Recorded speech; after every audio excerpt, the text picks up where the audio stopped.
ये कहानी है एक गरीब अनार की। अनार के घर में अनार और उसकी पत्नी रहते थे। वो बहुत ही गरीब थे, हालांकि गरीबी उसकी समस्या नहीं थी। अनार का कद बहुत ही छोटा था, इसकी वजह से सभी गांव वाले अनार का बहुत ही मजाक उड़ाते थे। अरे भाग्यवान, कहाँ हो तुम? जल्दी करो, हमें देरी हो रही है। हाँ हाँ, मैं आ गई, चलो चलो चलते हैं।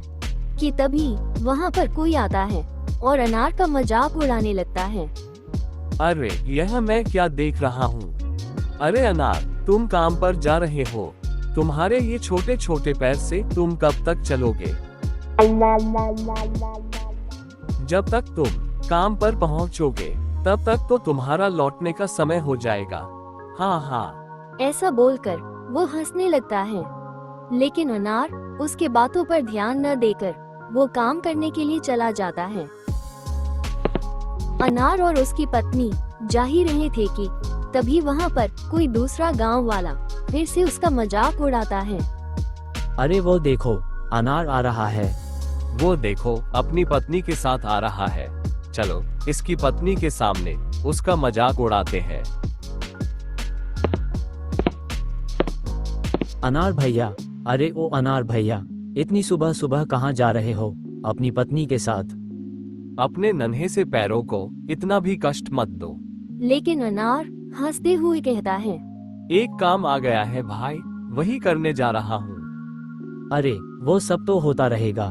क्या तुम्हें पता है कि तुम लोगों की कितनी मदद कर रहे हो? तुम सबके लिए एक जीते जागते मिसाल हो। तुम हम सभी गांव वालों की इतनी मदद कर रहे हो कि तुम महान बन गए हो। उसकी बातें सुनकर अनार को कुछ भी समझ में ना आया, तो फिर अनार ने कहा, मैं सबकी इतनी मदद कर रहा हूँ और मुझे ही पता नहीं आखिर कैसे मैं सबकी मदद कर रहा हूँ। अब देखो ना, हमारे गांव के अंगूर को उसका कद सिर्फ 3 फीट है। इसकी वजह से वो कितना डिप्रेशन में चला गया था। वो तो अपने छोटे कद की वजह से चिंता में डूबा जा रहा था। उसे चिंता में देखकर किसी ने उसे तुम्हारा उदाहरण दिया। अब वो एकदम ठीक है। और जब उसने तुम्हें देखा तो वो आत्मविश्वास से भर गया और अब वह बहुत ही खुश है। तो देखा तुमने, तुम लोगों के कितने काम आते हो। तुम हम सबके लिए प्रेरणा हो। ऐसे ही सभी गांव वाले अनार का मजाक उड़ाते हैं। ये तुम सब क्या बोल रहे हो? तुम सब ने मुझे मजाक उड़ाने के लिए यहाँ पर रोका था। कि तभी कुछ बच्चे खेलते खेलते वहाँ पर आते हैं और वो बच्चे भी अनार का मजाक उड़ाने लगते हैं। अरे इसके पैर कहाँ हैं? इसके तो पैर ही नहीं दिखाई दे रहे हैं। अरे वाह, ये तो बिना पैर के भी चल सकता है।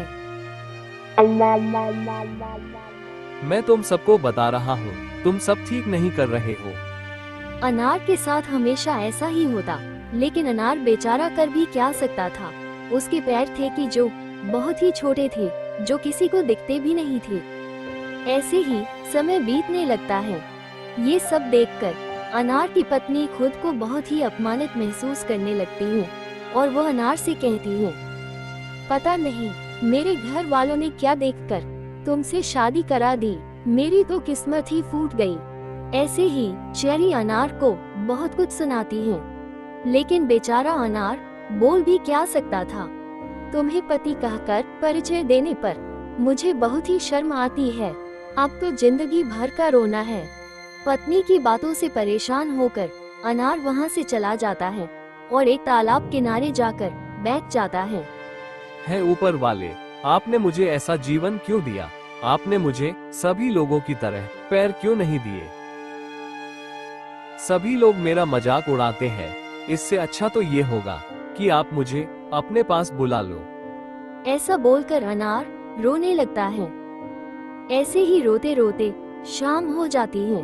अब घर जाकर क्या फायदा? घर जाऊंगा तो फिर से मेरी पत्नी मुझे बहुत सुनाएगी। इससे अच्छा तो मैं इसी तालाब में अपनी जान दे दूंगा। और फिर ऐसा बोलकर अनार तालाब के अंदर चला जाता है। इन्हीं पैरों की वजह से सभी लोग मेरा मजाक उड़ाते हैं। काश कि मेरा पैर भी सभी लोगों की तरह होता तो कितना अच्छा होता। अनार के ऐसा बोलने पर अचानक से चमत्कार हो जाता है।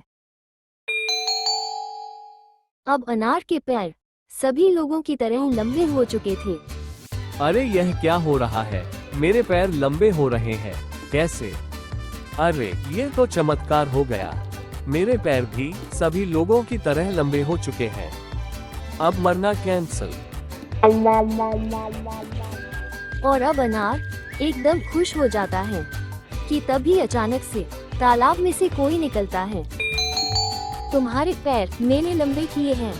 ये तालाब कोई आम तालाब नहीं है, यह एक जादुई तालाब है। हाँ, जादुई तालाब। अनार बहुत ही ज्यादा डर जाता है और डरते हुए कहता है, आप कौन हो? मैं हूँ इस तालाब की देवी। इस पानी में खड़ा होकर जो भी कुछ मांगेगा मैं उसे जरूर दूंगी। क्या सच में? हाँ बिल्कुल। उस देवी की बात सुनकर अनार एकदम खुश हो जाता है और फिर अनार कहता है, हे देवी, आपकी वजह से मैं आज लंबा हो गया, अब कोई भी मेरा मजाक नहीं उड़ाएगा।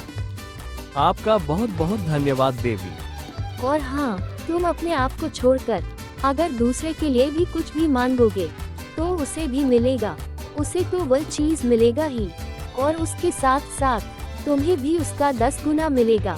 लेकिन हाँ, तुम इस शर्त के बारे में तुम किसी को भी कुछ नहीं बता सकते। अगर तुमने किसी को बताया तो तुम्हारी मृत्यु हो जाएगी। मैं आपकी यह शर्त हमेशा याद रखूंगा, मैं आपकी शर्त जरूर याद रखूंगा। और फिर वो देवी वहाँ से गायब हो जाती है। हे जादुई तालाब, मैं बहुत ही गरीब हूँ, मुझे कुछ धन चाहिए। अनार के ऐसा बोलने पर अनार के सामने ढेर सारा धन आ जाता है। अरे वाह, मैं तो अमीर बन गया। और फिर अनार धन लेकर वहाँ से जाने लगता है कि तभी अनार को याद आता है, अरे मैं जिस गांव में रहता हूँ, मुझे गांव वालों के लिए भी तो कुछ मांगना चाहिए। और फिर ऐसा सोचकर अनार फिर से तालाब में आ जाता है और फिर कहता है, हे जादुई तालाब, मैं जिस गांव में रहता हूँ, उस गांव के सभी लोगों के पक्के घर बन जाए। अनार के ऐसा बोलने पर गांव के सभी लोगों के घर पक्के बन जाते हैं। और जैसा कि देवी ने कहा था, मांगने वाले को उसका 10 गुना मिलेगा, इसीलिए अनार को उसका 10 गुना मिलता है। अब अनार गांव में सबसे ज्यादा अमीर बन चुका था। आसपास के सभी गांव वाले भी उसका बहुत ही सम्मान करने लगे। लेकिन ये बात आलू और प्याज को बिल्कुल भी पसंद नहीं आई। तो फिर आलू की पत्नी प्याज ने आलू से कहा, अरे आलू, देख रही हो उस गरीब अनार को, वो कितना अमीर बन चुका है, कैसे पता लगाओ उसके बारे में। हाँ भाग्यवान, तुम बोल तो सही रही हो, मुझे उसका पीछा करना चाहिए। और फिर आलू अनार का पीछा करने लगता है।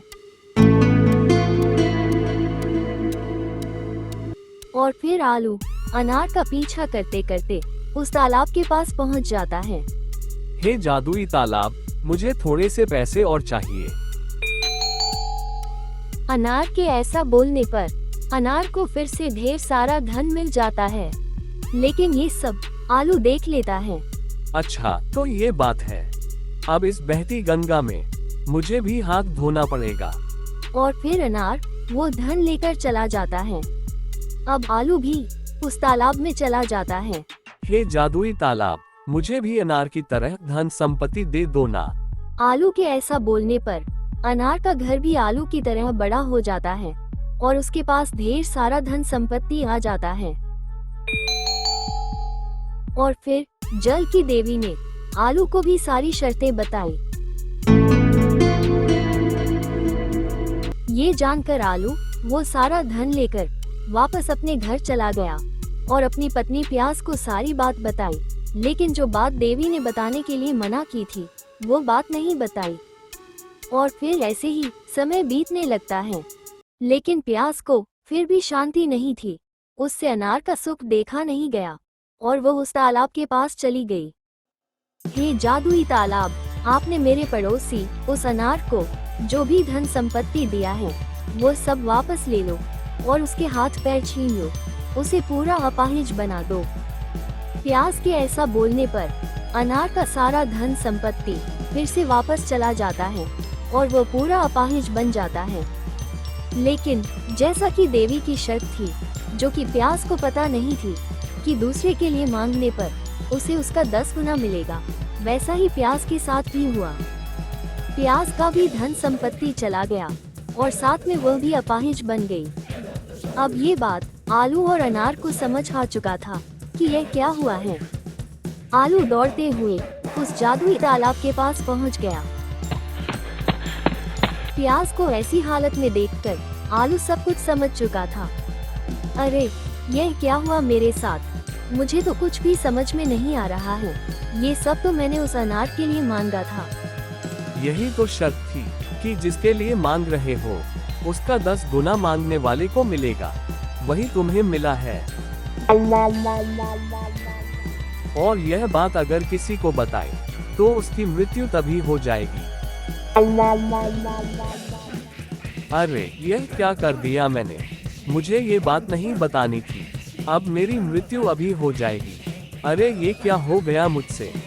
और फिर देवी की शर्त के मुताबिक आलू की मृत्यु हो जाती है और फिर प्याज रोने लगती है। लेकिन अब हो भी क्या सकता था? अरे, यह क्या कर दिया मैंने अपने ही पति की जान ले ली। अरे, यह मुझसे क्या हो गया? यहाँ पर अनार का घर खंडर बन चुका था और वो खुद पूरा अपाहिज बन चुका था। अरे, यह क्या हो गया आपको? और हमारा घर ऐसा कैसे हो गया? मैं ये सब कुछ जानता हूँ। ये सब कैसे हुआ? बस तुम मुझे उस तालाब के पास लेकर चलो, मैं सब कुछ ठीक कर दूंगा। और फिर चली अनार को लेकर उस तालाब के पास चली जाती है। हे जादुई तालाब, मैं जानता हूँ ये सब कुछ ठीक नहीं हो सकता, इसीलिए मैं चाहता हूँ कि आप समय को थोड़ा पीछे कर दो ताकि मेरे दोस्त आलू की जान बच जाए। आलू के ऐसा बोलने पर समय थोड़ा पीछे हो जाता है और आलू की जान बच जाती है। वो फिर से जीवित हो जाता है कि तभी वो देवी आती है और कहती है, अरे अनार, तुम चाहते तो तुम अपना घर भी वापस मांग सकते थे, लेकिन तुमने सिर्फ अपने दोस्त का जीवन मांगा। मैं तुमसे बहुत ही खुश हूँ। मांगो, तुम्हें क्या चाहिए, मैं तुम्हें जरूर दूंगी। अगर आप मुझे कुछ देना ही चाहते हैं तो हमारा घर पहले जैसा बना दीजिए और मुझे और प्याज को पहले जैसा ठीक कर दीजिए। तथास्तु। अब अनार और आलू का घर भी जैसा पहले था वैसा हो चुका था। अब अनार और प्याज भी ठीक हो चुके थे। अब आलू और प्याज को अपनी गलती पर काफी पछतावा हो रहा था। हमें माफ कर दो अनार, हमने तुम्हारा हमेशा बुरा चाहा, लेकिन फिर भी तुमने हमारे साथ अच्छा किया। और फिर आलू और प्याज दोनों ही अनार से माफी मांगते हैं और अनार भी उसे माफ कर देता है। तो आपको ये कहानी कैसी लगी, हमें कमेंट में जरूर बताना।